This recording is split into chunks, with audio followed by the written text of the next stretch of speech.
Assalamualaikum warahmatullahi wabarakatuh. Perkenalkan, nama saya Tiara Sandra Dewi dengan NIM 22416255201145. Pada kesempatan kali ini, saya akan menjelaskan program ITS Viva Line menggunakan PySpec yang terdiri dari beberapa tahap utama, yaitu inisialisasi spec season, pembuatan dataset sintesis, profiling data, penerapan skema, konversi ke format Varquit, validasi kualitas data, pembuatan laporan, transformasi data, hingga God layer, dan terakhir, analisis menggunakan spec SQL. Seluruh proses ini menggunakan alur kerja data engineer Viva Line, mulai dari data mentah hingga data siap analisis. Tahap pertama adalah inisialisasi spec season yang berfungsi sebagai titik awal untuk menjalankan seluruh operasi spec. Metode Boulder digunakan untuk membangun konfigurasi spec, sedangkan get or create akan membuat sesi baru apabila belum tersedia. Setelah itu, program menampilkan versi spec dan nama aplikasi untuk memastikan bahwa konfigurasi berjalan dengan baik. Langkah selanjutnya adalah membangun dataset sintesis berjumlah 200.000 baris. Dataset ini dibuat menggunakan spec range dan diberi beberapa kolom acak seperti tanggal, ID pengguna, country atau kode negara, URL, status, dan ukuran byte. Dataset tersebut kemudian disimpan dalam format CSV pada direktori Chills. Langkah ini mensimulasikan data mentah hasil log aktivitas pengguna.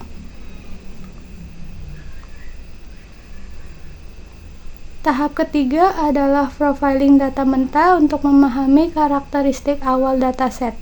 Data CSV dibaca kembali menggunakan perintah spec read option. Kemudian program menampilkan jumlah baris dan kolom, serta melakukan ringkasan statistik pada beberapa kolom utama seperti status dan country. Selain itu, beberapa baris pertama ditampilkan untuk memastikan struktur dan nilai data sudah sesuai harapan. Tahap ini penting untuk mengetahui adanya anomali sejak dini sebelum proses lanjut dilakukan.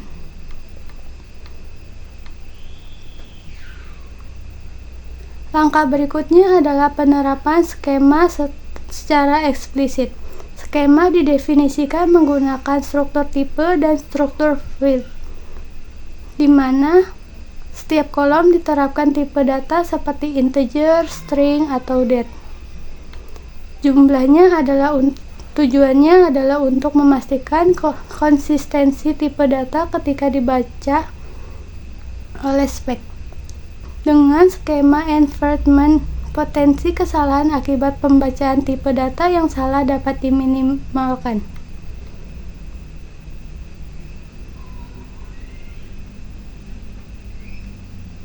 Setelah skema diterapkan, data kemudian dikonversi dalam format CSV menjadi Varquit. Proses ini dilakukan dengan perintah write mode override Varquit. Format Varquit dipilih karena memiliki keunggulan dalam hal efisiensi penyimpanan dan kecepatan akses. Tahap selanjutnya adalah membandingkan ukuran file antara format CSV dan Varquit dengan menggunakan fungsi dir size. Total ukuran folder masing-masing dihitung, kemudian dihitung rasio kompresi dan persentase penghematan ruang penyimpanan. Hasil pembandingan biasanya menunjukkan bahwa Varquit mampu menghemat hingga 7-90% ruang dibandingkan CSV, yang membuktikan efisiensi untuk menyimpan data besar.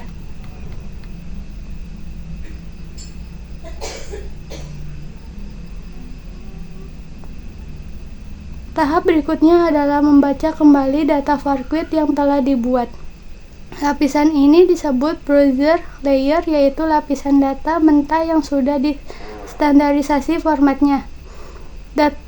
Data pada tahap ini belum sepenuhnya bersih, tetapi sudah siap untuk validasi.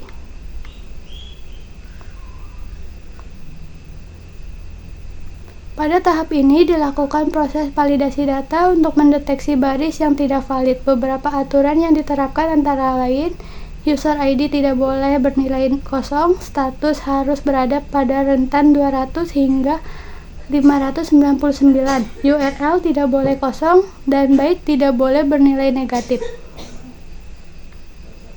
Baris yang melanggar aturan diberi kolom tambahan ration berisi penyebab kesalahan dan dikelompokkan ke dalam dataset bad.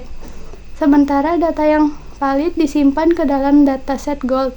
Tahap ini sangat penting untuk menjaga integritas data sebelum masuk ke lapisan berikutnya.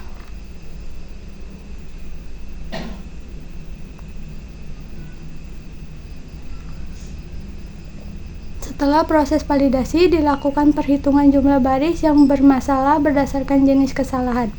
Hasil agregasi ini disimpan dalam format bernama error manifest CSV di folder query 10. File manifest ini berfungsi sebagai laporan kesalahan data yang dapat digunakan untuk evaluasi dan pemantauan kualitas data dari waktu ke waktu.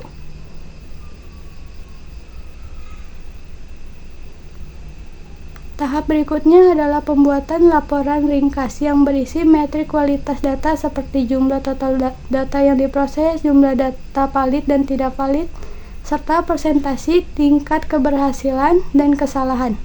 Laporan ini disimpan dalam format JSON bernama run report p2 JSON. Tujuannya adalah untuk dokumentasi proses ETL serta evaluasi performa Vivalion.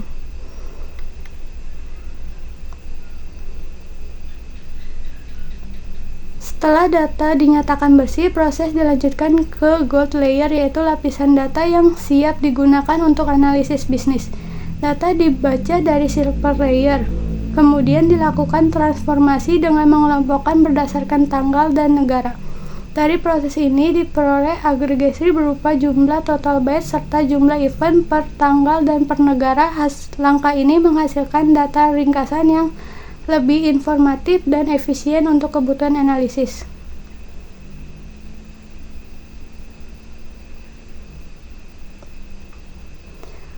Hasil agregasi kemudian disimpan kembali dalam format varquit di direktori Charles Daily. Data disimpan dengan partitioning berdasarkan kelompok tanggal.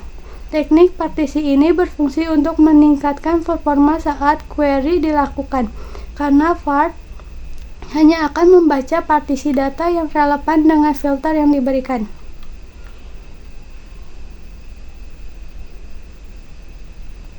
Tahap terakhir adalah melakukan analisis menggunakan spec SQL. Data gold dibaca sebagai temporary view bernama Charles Daily, kemudian dijalankan perintah SQL untuk menghitung total event, total byte, serta rata-rata event per hari untuk setiap negara. Hasil query ini merupakan laporan akhir yang menggambarkan performa atau aktivitas pengguna berdasarkan negara dan waktu.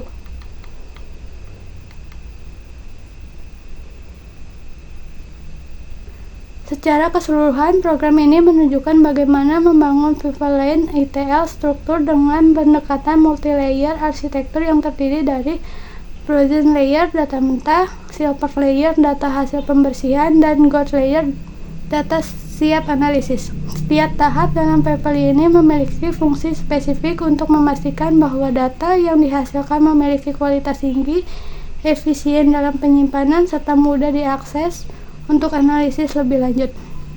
Dengan demikian, proses ini menggambarkan praktik nyata dalam implementasi data engineering menggunakan PySpec. Sekian penjelasan saya tentang program PySpec untuk data profiling. Terima kasih sudah menonton dan mohon maaf bila terdapat kesalahan dalam penjelasan yang saya lakukan. Akhir kata saya tutup. Wassalamualaikum warahmatullahi wabarakatuh.